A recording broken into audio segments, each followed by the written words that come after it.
Tried being a video editor for a year. This is about my journey and what I learned. Becoming a YouTuber has been on my mind since 2010, when I uploaded the family Christmas video. I got a few comments from some randoms saying things like, "This is what Christmas is about," and well, that was really the only comment that I vaguely remember. But I do remember getting more than one comment, all positive comments. My family knew that I had uploaded a video on YouTube, and my parents told me not to upload anything for my safety and theirs, so I pretty much deleted all my videos on my channel and deleted my channel altogether. Or at least, I think I did, because I can't find it anymore, nor do I even remember the name of it. Anyway, fast forward to 2016. It was my final semester of college. I was a super senior, in other words, 5th year, and I had the bad case of senioritis. I spent much of my time watching YouTube videos, and that's when I started noticing popular influencers making a living by creating videos. One of the first YouTubers I remember watching were O12, Janix Pen, and LD Shadow Lady. And to this day, I look back and wonder if I didn't listen to my parents, if I still uploaded videos, would I have made it big like these people now? Fast forward again, this time to 2020. Yes, COVID. The year where it seemed like everybody started being a YouTuber and streamer, myself included. But not seriously. Sometimes I'd stream alone and sometimes with my friends. We mostly played this game called Fall Guys, and I'd save some clips to my PS4 of funny moments. As those clips took up more storage space, I'd compile them together in one video and upload them on YouTube. Not a whole bunch of fancy editing added, and not a consistent upload schedule either. It wasn't until summer of 2023 when I started uploading every week.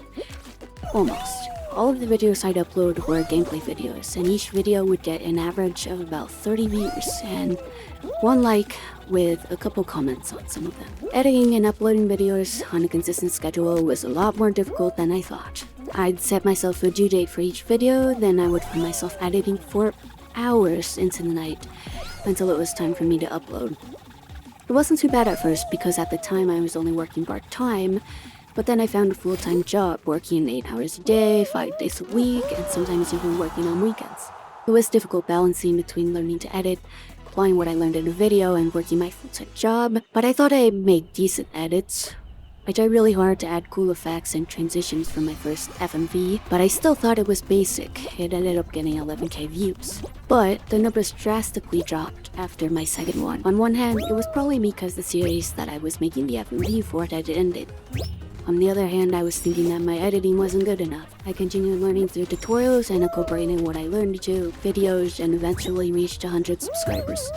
I was ecstatic.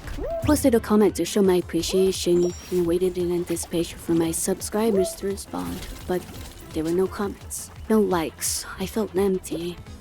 At first, all I cared about was the number of subscribers and views, but it feels like nobody's truly watching when nobody leaves a comment. I wanted to build a community within my channel, a community of people with similar interests as me, and it just wasn't there. After some reflecting, I had realized that making these edits didn't bring much value or purpose to me. My most viewed video to date has 35k views. Guess how many comments it has? None. 0. Zip. Zilch. Now let's take a look at some analytics. The length of this video is 41 seconds. The average view duration is 14 seconds. Viewers don't even reach the chorus of a song, which is usually the highlight of my edits.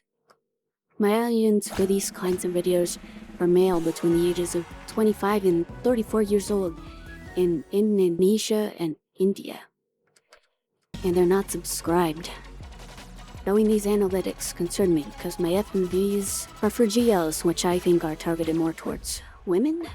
So the fact that my main audience consists of men makes me wonder how they ended up watching my videos and why they're watching them. So I took a step back and reflected on what made some YouTubers that I looked up to so popular, one of them being Porzy Deep, who makes videos with no fancy editing. He said himself that all he would do for a thumbnail is pick one that YouTube generates after uploading his video. His thumbnails have little to no effort, yet he has millions of subs. But of course, that probably also due to the fact that he's been doing YouTube for a long time. And while I was reflecting on my purpose of uploading videos, he coincidentally uploaded one on how much YouTube has changed recently.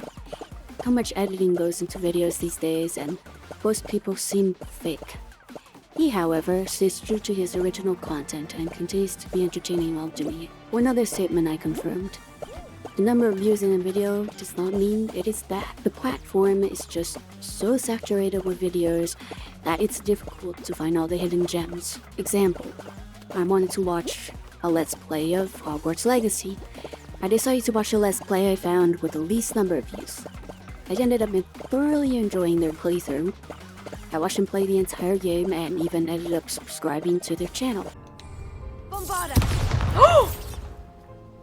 Oh my god, I'm so sorry, Thestrals. That was an accident. Oh my god. No! I had the wrong spell set. I was supposed to use this one and I was like, bottom spell. Oh my god, that was horrendous. I'm so sorry. So, will I continue to upload YouTube videos? Yes. Will I be uploading on a consistent schedule? Absolutely not. Will I upload videos that bring value to myself and others? Well, I hope so.